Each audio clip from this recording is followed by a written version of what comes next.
Airtel Top 8 Final masewero amene abweretsa anthu osiyanasiyana tukamba za Bingu National Stadium. Tikhaiti kucheza ndithu ndi anthu osiyanasiyana makamaka kukamba mbali ya mabanka. Silver Strikers akonzekera motani komanso kumbali ya Nyasa Big Bullets akonzekera motani. Khulupirirani kunena kuti sipanachitikeko final yopanda Bullets kapena Silver Strikers. Ngati munalibe Silver ndiye kuti Bullets inali menemo, koma tifuna tione kuti chikondwerero chawo ndi chotani komanso mene amakonzekerera anzathu masapota kumakhala kotani. Dzina langa ndi Aida Mwambazi. Bwanji ndife tikhaiti limodzi pamene tikhaiti kucheza ndi anthu osiyanasiyana amene abwera tukamba za kunoko ku Bingu National Stadium. Kwera masewera angapo akuluakulu maoneka kuti anthu akubwera kukumbukira bwinobwino zaka ziwiri zapitazo Malawi inasewera ndi Ethiopia kunatulukanso unyinji wa anthu kwambiri koma lerolo ndi anthu atulukadi ndipo sindikukumbukira kuti chilitse Brilliant Ground limene 2017 zaka 8 zimene zizi ndi final iti imene inatulutsa anthu ambiri chonchi. Of course takhati kumabwera panopa ndithu masewero oti ali ndi chikoka ngati amenewa koma this is the first time that cup final yapanga attract such a very huge crowd.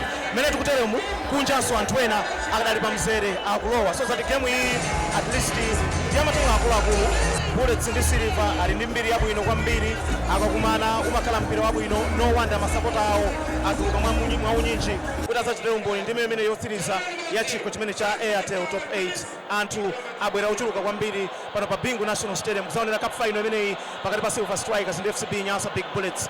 Anthu amene ndithu sinaonepo mwina lerolo ndilome mbiri tinganene kuti kapena mwina capacity ija tayiona tsopano ya pa Bingu National Stadium ngati anthu angachepe ndiyo tizikamba chamma 36, 37, 38,000 koma ndi mmene wabwerera kuno kwanthu olo even gome akuti achepa nambala of course ufantulo kumaona ubwati ukaona kuma standing kwet sizoti tima spaces tinasunga tione iyi kungowakumbutsa anthu amene akuonera Zodiac padali pano tikuyankhula ndi ndani ndikudziwa kuti makaka ndi Bullets koma udindo uja mungotikumbutsa ndi dzina. Ine national chairman wa Nyasa Big Bullets, FCB Nyasa Big Bullets. Kungokumbutsa dzina lija Stone Muhammad, Stone Anyono Muhammad. Munthu wankulu kwambiri. Tikukamba za masewera amene aliyesa kuyang'anira final ya Airtel Top 8 Bullets kumana ndi Silver Strikers. Ngati amene ali munthu wankulu kwambiri kumbali ya masapota a Bullets mwakonzekera motani masewera amenewa? Ndauze masapota kubwera kwa amene abwerera lerolo atipatsa chisikimizo alimbikitsa ma players. Munaona nkati muja akulowa ma players akulowa president akona libako wina aliyese sapota anazuka akudziwa kuti chinthu chikunyumba kwathu ndipo chinthu chimene chichi sitikuchisiya pa tsiku lalo tikubwerera nacho ku Blantyre. Wina masapota ali okayikakayika ndi mmene lili fomu mu TNM Super League kutengera masewera amene apita aja timu isinachite bwino akukayikirabe tsiku lalo atsimikizirani kuti chikho chimene chimwina chikubwereranso Blantyre.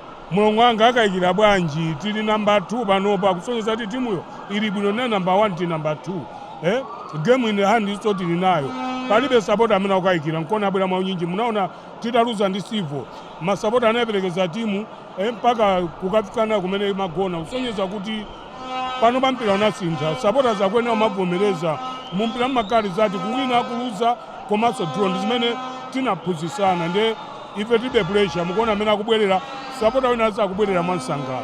Pomaliza osewera amene mukuyang'anira tsiku lalo masewera kumbali ya Bullets ndi ndani amene mukufunitsa kuwaona mu final zimeneyi? Player wina aliyese amene angamulowese kochi wamudalira ndiye tikutsimikizeni kuti player wina aliyese amati amenye tsiku lalero agwira ntchito ipo akudziwa kuti tinaluza game ija iyi sitingalolere kuluza. Ndathokoza kwambiri munthu wankulu munalola kuti ticheze nanu. Zikomo kwambiri muno. Amene ndithu ndi Stone Muhammad amene ali national chair wa masapota tikamakamba masapota a Nyasa Big Bullets kwakukulu amayang'ana soiyeyo kwakukulu amafotokoza za zimene akuyembekeza posachedwa paso tikhaiti kucheza ndithu ndi anthu osiyanasiyana makamaka kumbali ya Silver Strikers mabanka akonzekera motani mwakonzekera bwanji masewero? Akonzekera bwino kwambiri masewero amtengo wapatali kwambiri. Dzina lija komanso mwina timu sinanga mwavala ya Man City anthu nkumakayikira. Okay, nefraiza masaidi ni masapota ya Silver Strikers. Mukulimbikitsa kabwanji kuti timu yani khoza kutenga chikho tsiku lalero? Tikulimbikitsira kwambiri mix last time mukangota almost 2 weeks. Nere tatenga chikho chinaso posachedwa pompano taimenyaso place omwe ndiyo tili ndi confidence yonse kuti chalelonso ndilani tinyamula. Mabanka mukufunitsitsa tsiku lalero mutaona ntchito za ndani ndi ndani ndikukamba za osewera mu finals ya leroli? Ideyo kwambiri amene ndimafunitsitsa kuti ndione ndi chisisi maonga. Akamatha masewera amenewa mukuganiza kuti atha motani? Mene ndaganizira leloli ndi 2-1. Mukuwina? Tikuwina ndithu. Zabwino zonse. Zikomo. Amene ndithu ndi mabanka kufotokozapo chiyembekezo chawo ndithu cha masewero amene ukamba mu Airtel Top 8 mutikumbutsa dzina lija maso timene masapota. Madaliso matuwa tibwanga di Bullets. Maule. Takonzeka kusayipasa moto Maule. Mukuoneka okayikatu. Ndipo tikutenga soka bwika chiwiri. Tikulimbitsani mtima ndija. Mapuleya thosa ali bwino. Sitingachoke kokufa kupera soko kufaso ayi pano pati kuwina lero lika. Chimene mwane nacho chokufambira makayikira kuti koma ziyendamo mu Airtel mumtene muzikhangati zikutsimphina. Yes, of course is mafuta kumatakonza zimene zimatifutaso papa tikuyembekeza kuti tiwine game ya lero li. Ita bwanji game imeneyi? Tiwina 2-0. Tathokoza kwambiri Maule zabwino zonse. Kwambiri. Zanga Thomas Mpevo ni masapota makukulu wadi Wanderers. Inu na Wanderers. Leloli kukusewera Bullets ndi Silver. Nde muli pambuyo pa timu yake itiyo. Okay, ine ndibe timu inali yose kwa leloli. Komando ngo ankula kwa Silver Striker. Kadifuna kulimba kuwina mpira meleo. Ozidi mina first half wa second half iwine. Makataka kufuna mpira wakita mapenalty zifuta. Muzwakale mbili ya Silver mapenalty mafuta kwa mbili. Komando Silver ndipa sapo kwa mbili. Mwina mukayang'ana mene ali masewero mafomu a matimu awiriwa kukamba za Bullets komanso Silver Strikers imene ili ndi upper hand ndi timu iti. Okay, abati kankula kuti Bullets choka kuluza Silver choka kuwina. Pamene pali upper hand yofuta kwa mbili. Kubato Bullets yaluza timu yalunge konkuno imene litabe first tabe ine osana kunoku. Ndiyo Silver apo Bullets anika kuti alimbika mbika Silver tokani mwata ngatamidwa ndana atwa awatola kwamenya komano mpira sitenga zimene zizo komano inenga ta Wanderers libe timu inali yose kumanira kwa timu inali yose minda pala mo Bullets Wanderers. Prediction pomaliza Aba 2-1 Silver yakudenga. tathokoza kwambiri zabwino zonse. Okay, tume kuzota ilikozekera bwino ndi 12 ndipo so tilibe mantali wose oti tinchikhola chikhorirenga Mwina munagonja mu finals chaka chatha lero mukuona ngati muwina. lero timenya ndi tusuro kayikirapo china chonse. Amene akachinye zigoli kumbali yanu ndi ndani? Ochinya chigoli weni singanene zioneka mkati mwa masewero zimenezo. Ayenanso ndi awo amasapota timu ya Silver Strikers. Choyamba mina tikudziweni dzina lanu. Ine dzina langa ndine Blessings Phiri ndipo ndachokera kudowa kumvera. Komwe kudowa kudzayionera Silver. Nkhani yake ndi otero basi. Mwina mukaona masewero amenewa mukuyembekezera zotani? Akhala masewero ovuta nthawi zonse Silver Strikers koma ndi Big Bullets amakhala masewero ovuta. Komano ndikuyembekeza kuti Silver Strikers as usual will carry the day.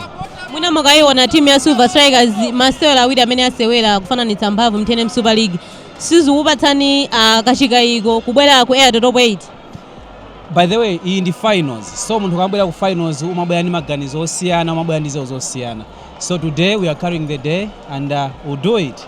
Last year zinavuta mapenalty. Airtel Top 8 yomwe mnaiso ndi Bullets inapambana. Apa mukulimba mtima kuti zitheka. Silver Strikers ndi timu yabwino kwambiri and last year I think kuwina 10 mwinja zinalipasa mangolomera ambiri kwa basi. So this year tikudziwa kuti Airtel Top 8 tikutenga opanda chilekani chilichonse. Choyambirira mutuza dzina lija maso kuti kumbutsa timene masapota. Ine ndi Tadala Phiri ndichokera 24. Tadala mabanke? Yes. Masewero amene mwakonzekera motani? Takonzekera bwino kwambiri. Motili ndi chiyembekezo choti ife tiwina. Mwina chimene chokulimbitsani mtima kuti mabanka mupambana tsiku lero ndi chani? Basi ndaona kale ineyo kwa ineyo. Ndakuona zoti ife ndi 4 wina. Amaite Wanderers tsiku lero mwakwera timu iti? Mabanka kaya ino ndikakwereso chani. Mukwera mabanka fika ya? Dadani athu awa Bullets wa dadani athu simafunira zabwino yayi. Simafunira zabwino ifika chani? Amayankhula kwambiri akuyankhula akawira ndikuti ife titukanidwa kopya. Kapena amatambira kwambiri? Ayapira ndi satha ampira satha iyi. Satha. Mabankawo akuwina. Zigoli zinga? Kwakati 2-0 ni malota usiku 2-0. 2-0 imene yakuchinya ndi ndani ku mabanka? Ku mabankaku kuli Madala Katinji amatha kusomba mpira ndi mutu.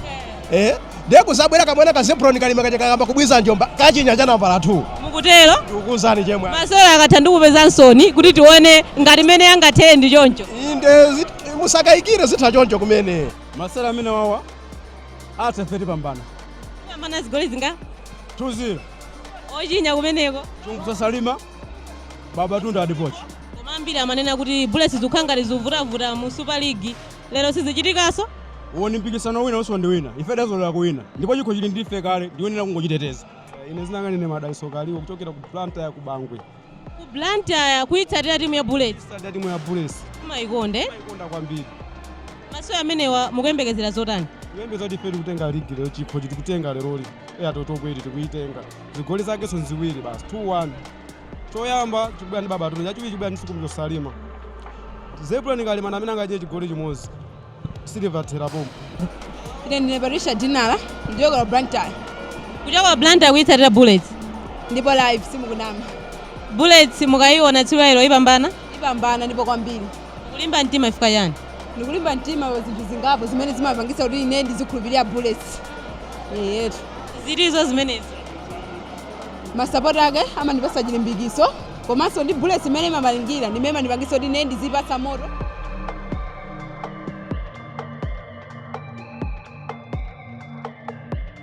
Ndi masewero akulu, masewero otcha otentha, koma the thing chimene ndikuchiona pa ground, Peter Mponda, Peter Nkangira, they've worked together. So tikupanga expect game ya tactical kwambiri, whereby aliyese sangafune kuchinyisa zigoli zambiri, aliyese akhala ni mtima ofuna kupanga attack, koma pena tikapitano sopano into detail, tactical imaononga mpira. Ndikanakonda kuti approach ya game ya lero ikhale open play, aliyese asewere, aliyese achinye.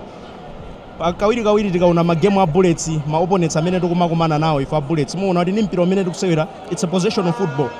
Koma ma opponents athu, they will man mark, they will defend, they are denying us to play an open football. So let's see nkatimu koma ndikukhulupirira kuti mukhala tactical game. Kumbali ya ife ya Bullets takonzeka, mabanka ndi ana, taphunzitsa tokha mpira.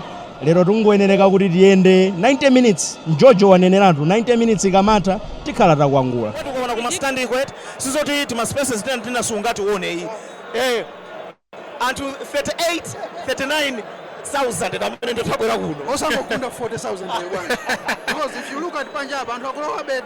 Yes, ndamene anaipa mpira kumabe kusalowa nkati uchizi funga ali mpenoteria akupita mchotsera kumpira kumene kuchitisa poko kwa nkwate pano ndi Lloyd Aaron Zolo kanzero la zikawo zonse ziwiri 10 kutsako munthu zabweza mpira kumbuyo tsopano kutako kumene kwa Innocent Shema koma bakupita bendi Nyamato Salima akudalowa nkati Zalowadi nkati mpenoteria kupereka njomba waimbapo rifari penalty.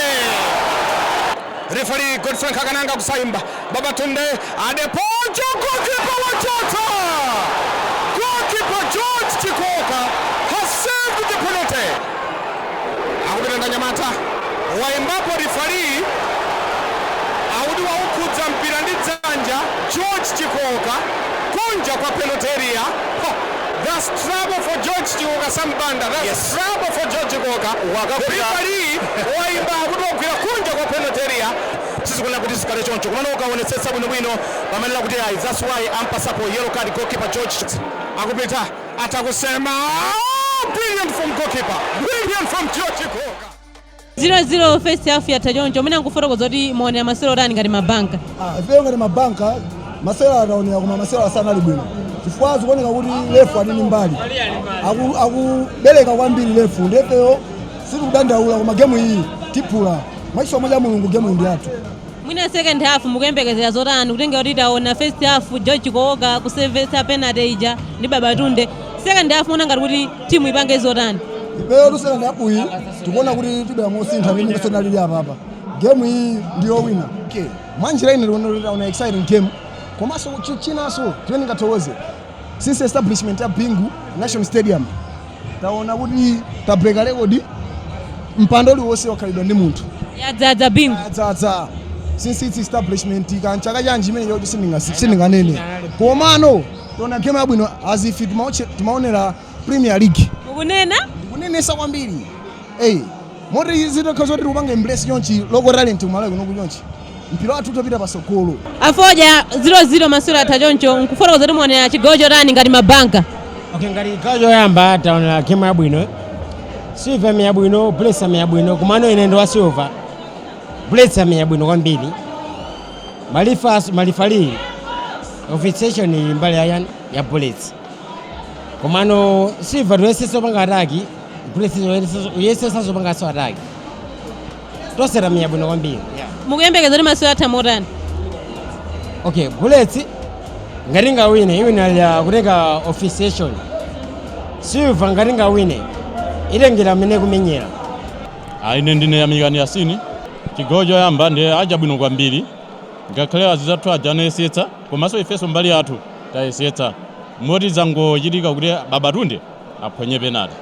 Koma Mulungu anali mbali yathu ndiye tiziona kuti mmene zithere second.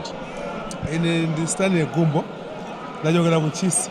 Kunchisi kuitsalira Bullets. Kuitsalira Bullets amwene. Chigawo choyamba tona kuti tathera 0-0 koma ifa Bullets nali mwayi wonse kuti matupeza chigoli. Koma pesa penalty si chigoli. Chine chimachitika ndimene zachitikira kuti wagwiritsa Babatunde. Na chigawo chapo kwambiri zachitika ataphonya penalty sili kutaya mtima game ndi yathu. Second half mayembeza zotani. Mayembeza kuti wina komabe zachitika timavomereza mpira ndi mpira simazomene ngendere. Ine chinanga ndi Lieutenant Kevin Yokoyoko kapena kuti wachiyawo wanoma. Mene mwabwerera kuno ndoti mwakwera iti. Ine ndi ganyu samalesa ndilipita pa mapeto. Ganyu akupita kuti. Ganyu amene ndikugwirira ganyuyo game ikatha ndameta ndilipire. Dana amene. Ndiyo chiriva ine namba ndakwerapo po Bullets.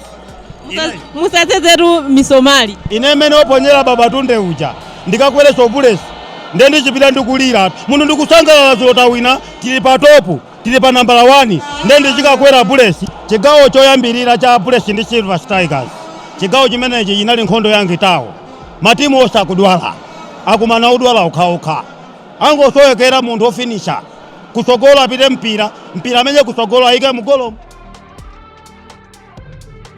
Is it going to be Peter Mponda? And of course, chosangalatsa interestingly Peter Panda tamenya mpira kona kale mpira ndele kuza usumba goal!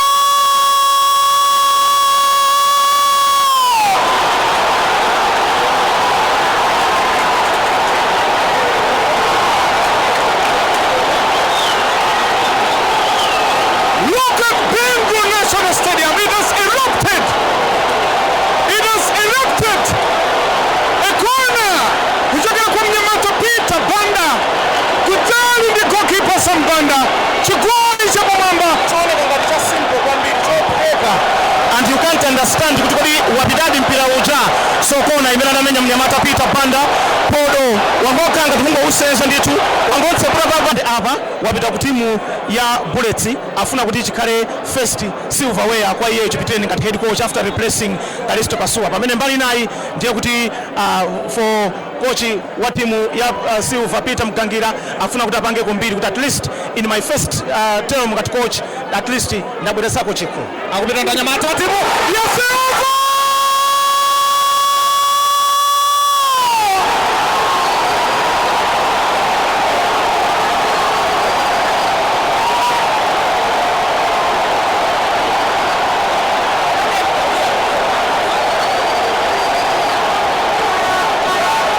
Look at that!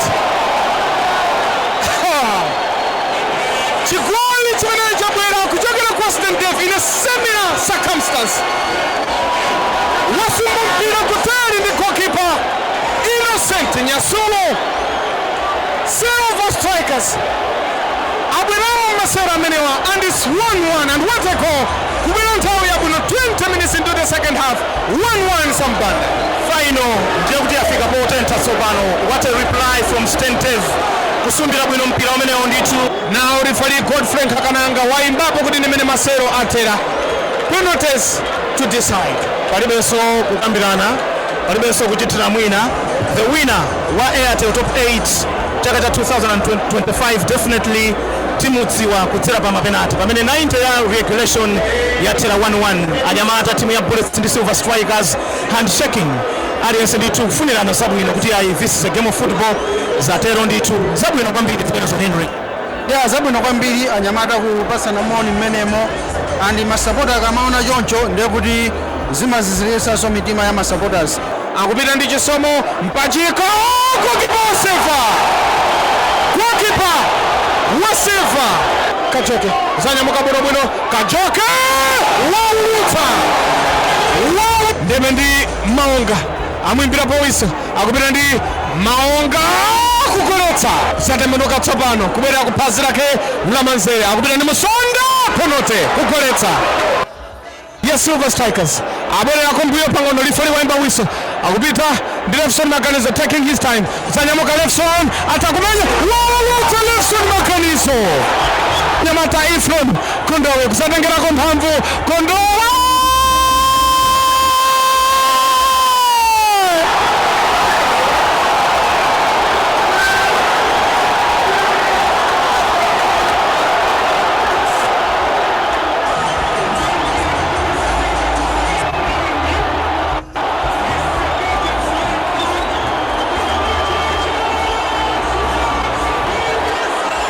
FCB Nyasa Big Bullets are the 2025 Airtel Top 8 champions. Anakunja timu ya Silver Strikers 4-3 on penalties. Anyamata timu ya Silver Strikers akunjanso for the third time kutimia FCB Nyasa Big Bullets. Penalty imenagolesa Ephraim Kondowe ndimenapangitsa kuti Bullets Kalesta Katswiri starting the 2025 season with a trophy. Anyamata timu ya Silver Strikers, they wanted to get another one Komakanika because Namina Natenga NPS Charity Shield, but they failed to win this one. It is Bullets Imenia Bambana continuing with their record. Kudin Imenia Kala timu ya Bambana Chikochi Menechi Kochuruka 4 times now. They are the champions. Yes, Deputy for the second year running, Bullets yatangaso Airtel Top 8. Aineyo ndine muntu okondwerera kwambiri ipo tengera kuti ndakhala dzaka ziwiri ndisakusewera mpira kuzayamba mpira kutenga chigoli cha Top 8 ningoyamika Mulungu mwamba kwambiri. Inaji sisi chakhala chotani ngati a timu ya FCB Nyasa Big Bullets tutengera kuti chaka chatha munatenganso chikho chimenechi pogonjetsa Silver Strikers. Sitinganezo kuti pali chisisi ina chake chopya kwambiri komano simangotengera kuti mmene niyo mukuchifunira chinthucho ndi mmene mukupangira pa ground chichonse chotero. Nabwera kunoko kuti ndizatenga zikho ndi zimene zikuchitika ndine munthu osangalala kwambiri. Kuna chisisi chako inali chotani mumpikisano amene wa Airtel Top 8? Ngani ndikutenga chikho timu yathu imatiuza kuti tizitenga zikho chofunikira kwambiri ndikutenga chikho at the end of the day ndatatenga chikho ndiposangalala as a team. Mwayenda bwanji ngati timu mu Airtel Top 8 kuchokera makota finals semi-finals mpaka na mtimatsiriza? Ife amatiphunzitsa kulimbikira ndi ife anthu olimbikira nthawi zonse timagwira ntchito molimbikira ndife mwina ndatenga chikho chimenechi. Aine ndosangala kwambiri komano yachikulu tongothokoza Mulungu kuti asa chikho chimenechi. Mwina wakhala ulendo otani mu chikho chimenechi? Ulendo umene wakhala ulendo opheka kwambiri. Koji zimene anatiuza ndi kulimbikira kwathu ndichifukwa ndatenga chikho chimenechi. Kutenga chikho chimenechi ka number 4 ndi lumadolo eti? Sitingayo ndife madolo komano chachikulu tingompasa credit Mulungu. Komaliza mauza zotani amene amasapota Nyasa Big Bullets? Aliyense osapota Nyasa Big Bullets asataye chikhulupiriro yayi. Magames alipo ambiri osamene ligi muja osataye chikhulupiriro. Apa chimene amafuna adapasa kwina kuso yese sodi apasi chimene. Tathokoza kwambiri. Kuta choncho ndithu Nyasa Big Bullets na amene ali akatswiri a Airtel Top 8 ya chaka chimenechi cha 2025. Timu yokhayo imene yatenga kaulendo kokwana 4 imanena ndithula makumana ndi timu ya Silver Strikers imene ayigonjetsa mapenalty 4-3 kukumana kachitatu ndi Silver Strikers ulendo onsewu 2021 anapambana mapenalty 2024 apambana mapenalty komanso 2025 apambana ndithu mapenalty ndipo timamvanso kuchokera kwa anthu osiyanasiyana kumikana yankhananso ndithu ndi Peter Banda mmodzi mwa osewera a timu ya Nyasa Big Bullets wayitumikira kwa nthawi yayitali komanso Mike Nkwate oseweranso Ephraim Kondowe amenenso waseweranso timu ineyi ya FCB Nyasa Big Bullets. Sinalekezere pompo timayankhananso ndi anthu osiyanasiyana amene anabwera kunoko ngati amene amatsatira masiku amenewa a Silver Strikers komanso FCB Nyasa Big Bullets. Pene chithokoze kwambiri Aubrey pakamera. Dzina langa ndi Aida Mwambazi komanso producer program ineyi Tume Poki Mangani. Bye bye.